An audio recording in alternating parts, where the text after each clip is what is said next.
Assalamualaikum warahmatullahi wabarakatuh. Saya ucapkan selamat pagi, selamat siang, selamat sore, dan juga selamat malam untuk siapapun yang berkesempatan menonton video saya pada kali ini, terutama untuk teman-teman PAI 4A dan juga adik-adik sekalian kelas 10 Madrasah Aliyah. Karena pada video kali ini kita akan membahas tentang dakwahnya Nabi Muhammad SAW periode Madinah. Sudah kita ketahui bahwa dakwah Nabi Muhammad SAW terdiri dari periode Mekah selama 13 tahun dan juga periode Madinah selama 10 tahun. Pada kali ini bahasan kita berfokus pada dakwahnya Nabi Muhammad SAW ketika sudah ada di Madinah. Pertama-tama yang perlu kita ketahui dalam materi ini adalah bagaimana keadaan Madinah sebelum hijrahnya Nabi Muhammad SAW ke Madinah. Pertama, nama kota. Sebenarnya pada awalnya Madinah bukanlah bernama Madinah, tapi bernama Yasrib. Ini merujuk kepada orang pertama yang mengunjungi tempat tersebut, yaitu Yasrib bin Qoiniyah bin Mahalail. Karena itulah nama tersebut dinamai Yasrib. Ia datang ke sana kira-kira 2600 sebelum Masehi. Kemudian kita harus mengetahui tentang masyarakatnya. Masyarakat kota Yasrib pada waktu itu terdiri dari dua kelompok utama. Ada yang pertama kelompok Arab dan yang kedua kelompok non-Arab. Kelompok Arab ini terdiri dari suku Aws dan suku Khazraj, dan suku non-Arab ini terdiri dari Bani Qainuqa, Bani Quraizoh, dan juga Bani Nazir. Kota Madinah sebelum Islam juga pernah diisi sejumlah kekuatan politik ya. Salah satunya yaitu dinasti Amalekid. Kekuasaan dinasti Amalekid ini memang berpusat di Mesir, tapi cukup kuat juga ya pengaruhnya kepada Yasrib ini. Mereka memiliki beberapa klan, yaitu ada Bani Sa'ad, Bani Haf, Bani Mutor, Bani Azraq, hingga Bani Ghaffar. Jadi dinasti Amalekid ini membawa corak kebudayaan Mesir kepada Yasrib tersebut. Adapun dalam segi agama atau kepercayaan, masyarakat Yasrib ini menganut agama Yahudi dan juga Nasrani. Selain itu ada juga yang menganut agama pagan, yaitu kepercayaan kepada kekuatan alam seperti kepada matahari, kepada bintang-bintang. Kemudian dalam segi ekonomi, Yasrib dikenal sebagai pusat perdagangan.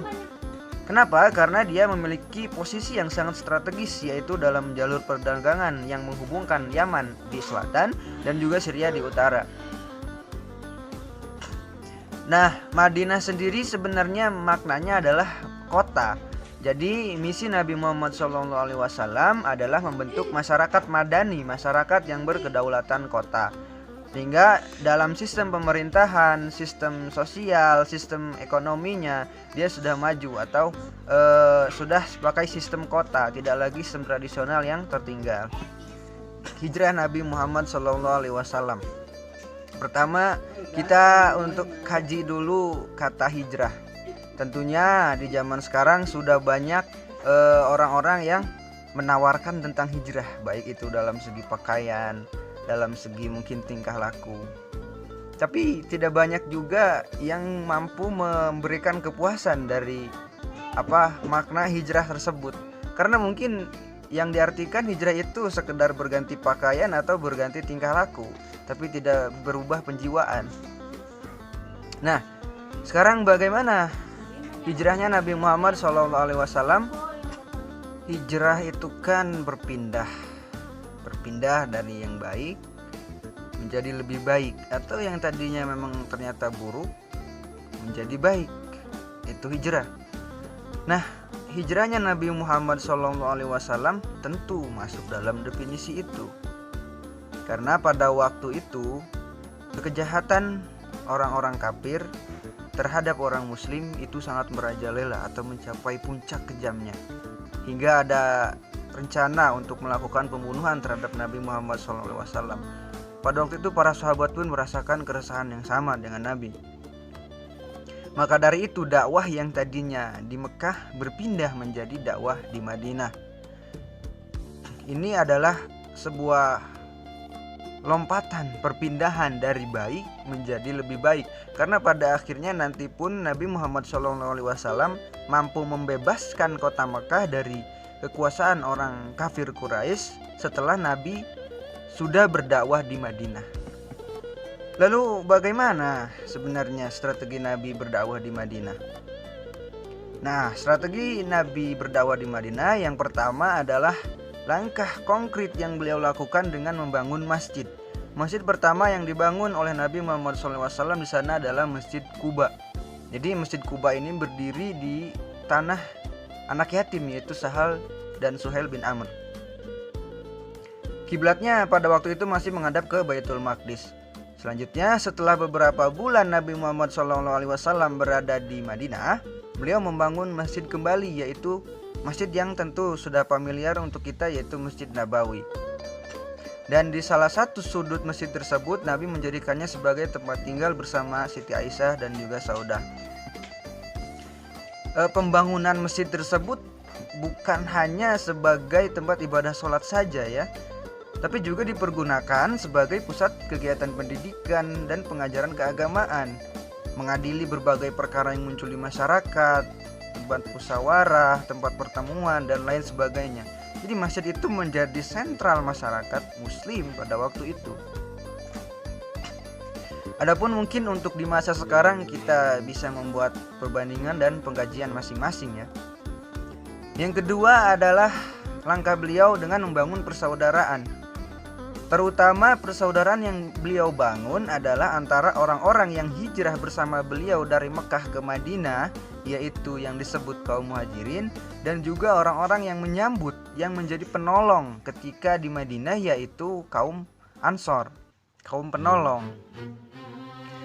Tapi bukan hanya di antara orang-orang muslim saja Nabi membangun persaudaraannya, beliau juga membangun persaudaraan di antara muslim dan orang-orang non-muslim atau orang-orang kafir.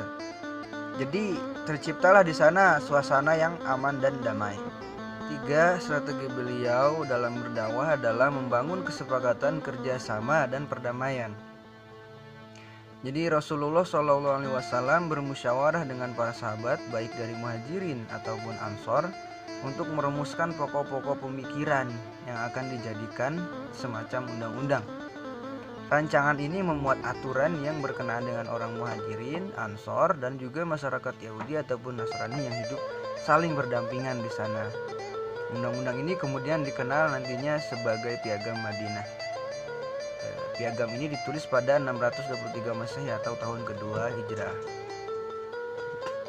Pokok-pokok pikiran dalam dakwah Nabi Muhammad SAW adalah yang pertama, berdakwah itu dimulai dari diri sendiri. Maksudnya sebelum mengajak orang lain meyakini kebenaran Islam dan juga mengamalkan ajarannya, yaitu terlebih dahulu harus meyakini dan juga melaksanakan oleh diri sendiri.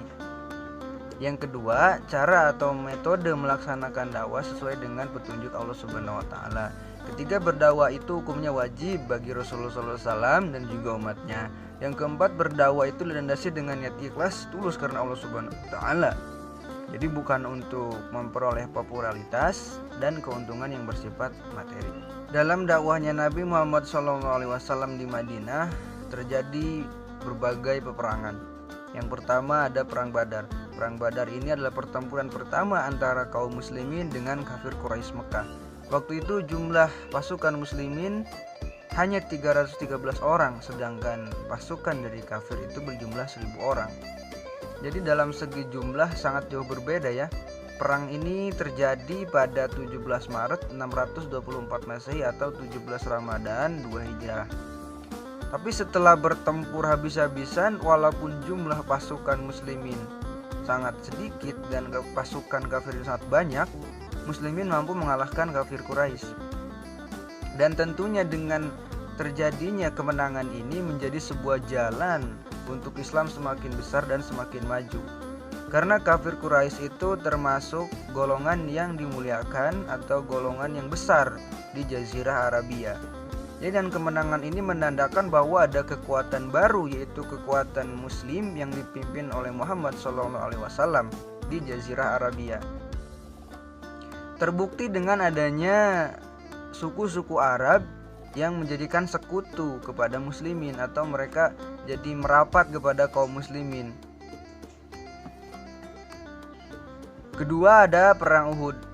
Pertempuran Uhud adalah pertempuran yang terjadi antara kaum muslimin dan kafir Quraisy pada tanggal 22 Maret 625 Masehi atau 7 Syawal 3 Hijriah. Pertempuran ini terjadi kurang lebih setahun lebih seminggu setelah pertempuran Badar. Waktu itu pasukan muslimin berjumlah 700 orang, sedangkan tentara kafir berjumlah 3.000 orang. Tentara Islam dipimpin langsung oleh Nabi Muhammad SAW, sedangkan tentara kafir itu dipimpin oleh Abu Sufyan.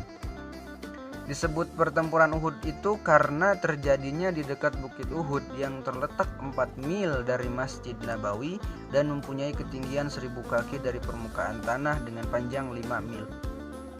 Pada saat itu ada sebuah dilema atau kekacauan di umat Islam yang hampir saja menelan kekalahan karena tidak disiplinnya pasukan. Jadi mereka meninggalkan pos-pos mereka karena adanya iming-iming atau tipu daya dari orang kafir. Jadi kaum muslimin pada turun dari atas bukit yang dipimpin oleh Abdullah bin Ubay. Akan tapi walaupun keadaan itu sempat dimanfaatkan oleh kafir, kaum muslimin bisa kembali bangkit. Yang ketiga ada perang Mu'tah. Perang Mu'tah adalah perang antara kaum muslimin melawan tentara kekaisaran Romawi pada 629 Masehi atau 5 Jumadil Awal 8 Hijriah di dekat kampung yang bernama Mu'tah, sehingga perang ini dinamai Mu'tah. Perang Mu'tah ini jadi pendahuluan untuk penaklukan negeri-negeri Nasrani berikutnya. Adapun pemicu terjadinya perang Mu'tah adalah pembunuhan utusan Rasulullah SAW yang diperintahkan menyampaikan surat kepada pimpinan Basra. Kemudian di tengah jalan utusan Rasul ini dicegat oleh gubernur wilayah Balko di Syam, sehingga ia dipenggal lehernya. Keempat ada perang Khandaq. Perang Khandaq ini terjadi pada bulan Syawal tahun 5 Hijriah atau pada tahun 627 Masehi. Perang ini akibat pengepungan kota Madinah yang dipelopori oleh pasukan gabungan antara kafir Quraisy Mekah dan juga Yahudi Bani Nazir. Pengepungan Madinah ini dimulai pada 31 Maret 627 Masehi dan berakhir 27 hari setelah itu. Jadi 20 pimpinan Yahudi Bani Nadir datang ke Mekah untuk melakukan provokasi agar kaum kafir mau bersatu untuk menumpas kaum muslimin. Pimpinan Yahudi juga mendatangi Bani Ghatafan dan mengajak mereka untuk melakukan apa yang mereka serukan kepada Quraisy. Selanjutnya kembali mendatangi kabilah-kabilah Arab di sekitar Mekah untuk melakukan hal yang sama. Jadi di sini ada kong kali kong atau persatuan yang sangat banyak dari golongan-golongan di Arab ya. Akhirnya semua kelompok itu sepakat untuk bergabung dan menghabisi kaum muslimin di Madinah sampai ke akar-akarnya. Jumlah keseluruhan pasukan atau sekutu adalah sekitar 10.000 prajurit. Jumlah itu disebutkan dalam kitab Sirah lebih banyak ketimbang jumlah orang-orang yang tinggal di Madinah secara keseluruhan, termasuk wanita, anak-anak, pemuda, dan orang tua. Nah, untuk menghadapi peperangan besar ini ada sebuah ide yang diajukan oleh Salman Al-Farisi.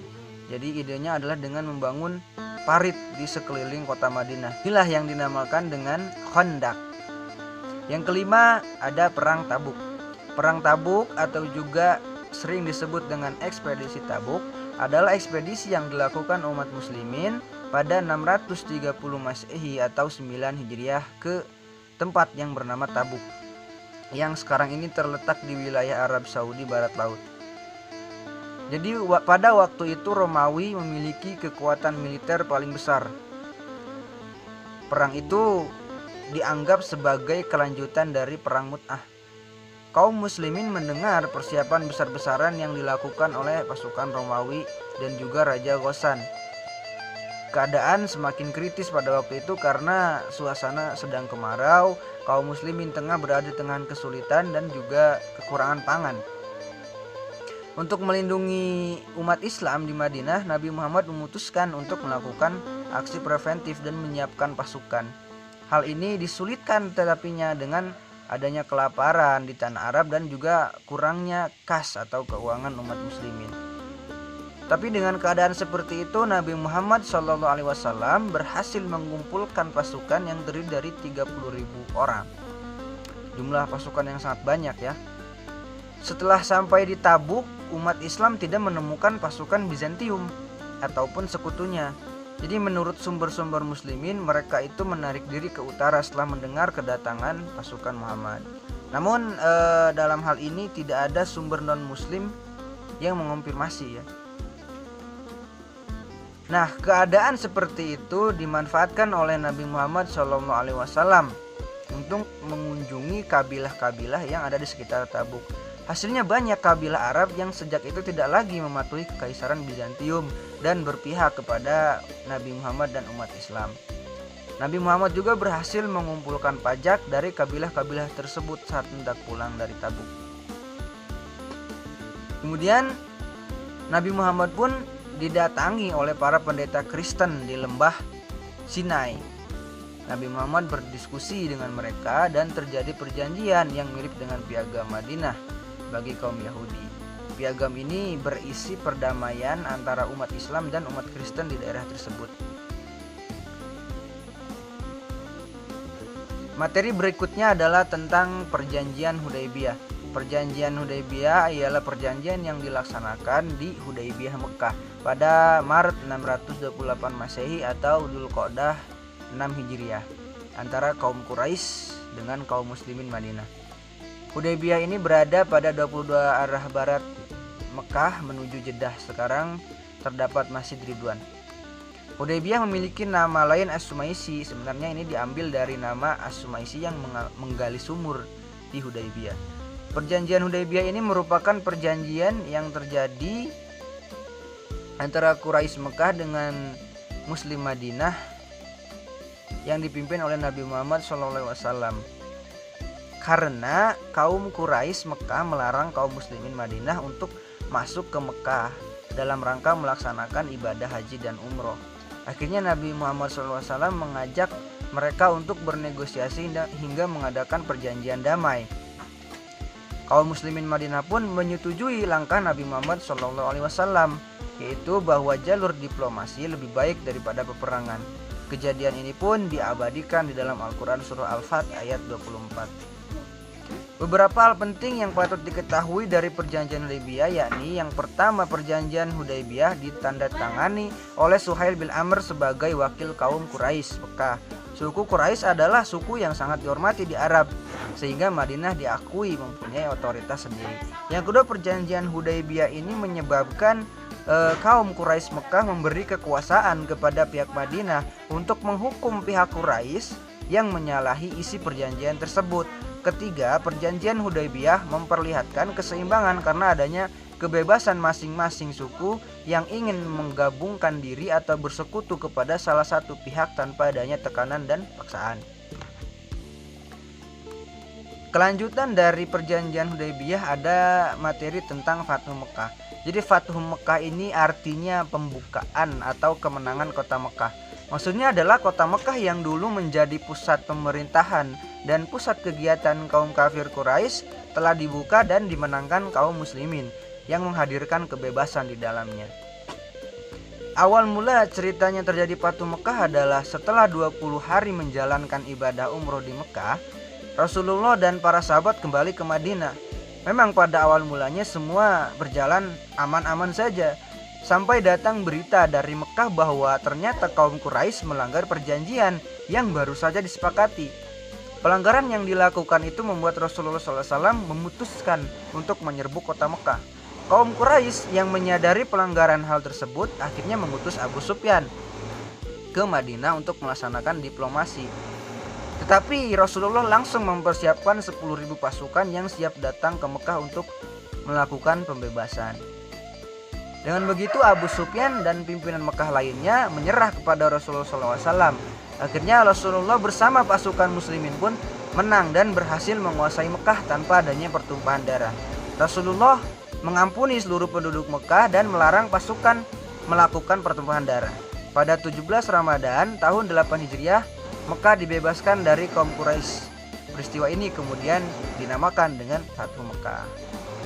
Yang terakhir dari materi kita ini cukup mengharukan, yaitu materi tentang wafatnya Rasulullah SAW. Nabi Muhammad wafat pada hari Senin tanggal 12 Rabiul Awal tahun 11 Hijriah atau 633 Masehi. Jadi beliau wafat ini di usia 63 tahun lebih 4 hari. Sebelum wafat sebenarnya Rasulullah SAW sudah memberikan isyarat.